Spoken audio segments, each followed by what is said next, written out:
Damn, dude. Today, we have to talk about Instagram. And they were told there's no money in photos. Everyone kind of looked at me like I was crazy. That badass company sold for $1 billion in like 1 year with 6 employees. And here's the deal. So in 2009, we have this thing. This magic wand, because it's the first time where you can share any information from anywhere at any time. But the question is, what information should you share? Now at the time, people thought location. And this app here, Foursquare, was ruling the roost. I think that's a phrase, right? Ruling the roost.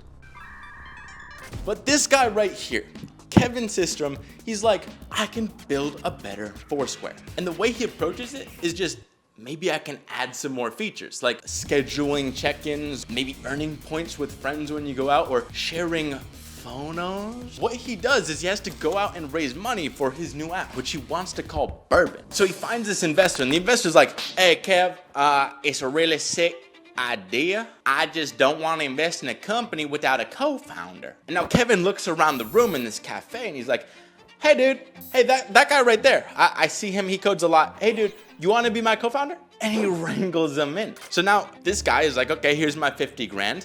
And all these other bandwagon investors hop on too. So he ends up raising $500,000 from a bunch of big names, including Andreessen Horowitz. So they push out this app, but there's a problem. Nobody wants it. They have like 80 users. And luckily, Kevin read this book right here, The Lean Startup. And in it, Eric Ries, he's like, if your app's not working, what you want to do is not ask the people that don't use it why they don't, but ask the people that do why they do. And so when he asks everybody, he gets a unanimous answer. Photos. Everyone likes photos because at the time, you didn't have a good option if you took a bunch of sweet photos on your phone. And remember, it's 2009, so this isn't your iPhone 1. This is the iPhone 4, which is the first time ever where your little camera phone is as good as a point and shoot. So now people with all these beautiful photos are like, how do I upload them? How do I show them to the world? Well, Facebook's desktop only, so you gotta get like cables, go Jimmy Jammer it in. You're not gonna do any of that. And Twitter, they have photos, but they don't show up in the feed. So there's this huge demand for photo apps. And so Kevin and his cafe co-founder are like, yo boys, we gotta pivot. But Kevin at the time is burned out. So he's like, cafe co-founder, dude, I gotta go down to Mexico with my girlfriend, hit the beach, hit the surf. I'll come back refreshed and we rip this new app. So Kevin goes down to this surf town in Mexico, Dos Santos. And he asks his girl, hey Boo Bear, we're gonna make a photo app. Oh, that's sweet. You gonna use it, right? Well, why wouldn't you use the app? Well, all my photos are bad. Definitely not.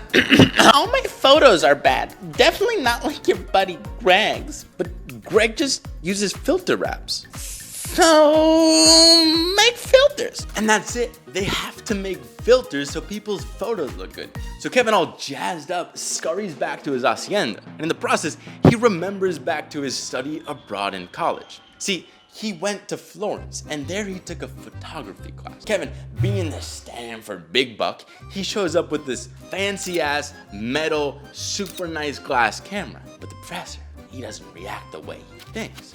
Mamma mia, Kevin! What are the beepity-boppity cameras is? And he snags the camera, and now he scurries back, and Kevin's like, all right, this new professor just stole my camera, what's going on? And he comes back, and Kevin thinking he maybe changed the settings, but nah, he comes back with this ugly beast. It's a $3 plastic Chinese camera called a Holga. So the professor's like, Kevin, if you can take a photo with this piece of the boopy, imagine what you can do with a good camera. So Kevin learns to take amazing photos, and even though it spits out these like little square blurry photos with light leaks coming in, it sucks, but it's like an artistic suck. I have to make these photos artistically suck. He sprints back to this taco stand where his girlfriend is and snaps this here photo. It's the first photo ever taken on Instagram with his girlfriend's foot and this stray dog. Now he's stoked, and vacation over, he goes back to his cafe co-founder. He's like, dude, crack the code. Let's just rip. Let's call this bitch Instagram and blow it to the moon. But the co-founder's like, Kevin, we got a problem. See, uploading photos, at the time especially, was an intensive process. So it took 20 seconds to put any of your stuff up, which is an eternity. So now, Kev's brainstorming. He's like, how do we cut this upload time down? Well, remember the Olga? The Olga takes little tiny square photos. And so Kevin's like, let's do the same on Instagram. They change the size. They compress everything down to 512 by 512, these little squares. So now, instead of 20 seconds, it only takes 3, but for Kevin, it's not good enough. See, you want it to be that magical experience where you hit done and your photo's uploaded. So Kevin thinks back to his Google days where they had this beautiful, seamless trick so you could log in immediately. What they did is when you type in your email, you're like, DylanJardon@gmail.com. The second you do that, they're like, oh, Dylan's gonna log in. So let's just start loading his account in the background before he even types the password. So now, the second that I hit log in, I'm in. And now Kevin, he's like, let's do the same. So when you pick your photo that you want to upload, Instagram's like, oh, Dylan picked a photo, so he's probably gonna upload the photo. Look at him, he's captioned, but he's gotta think of the caption. So we can just start uploading the photo, and you're out here like, looking really cute in Cabo, like, I'm pretty, right? Please like this photo. And so the second you're done with that, you hit done, and it's uploaded. There's problem number 2. See, they're trying to create social media, which means you need to build a network, because if no one's there, what's the purpose? Kevin calls this the multiplayer problem. Kevin wants to make Instagram single player, meaning you can show up and get a ton of value regardless of whether other people are there. So that's why he adds a bunch more filters, makes it super easy to upload, and now, if you went on vacation, you at least have a sexy little archive. On the multiplayer mode, he makes it open, which no one's doing in the photo space. So now, if you're a believer, you can see all of Justin's sexy photos. 8 weeks later, they are ready to launch. And what happens?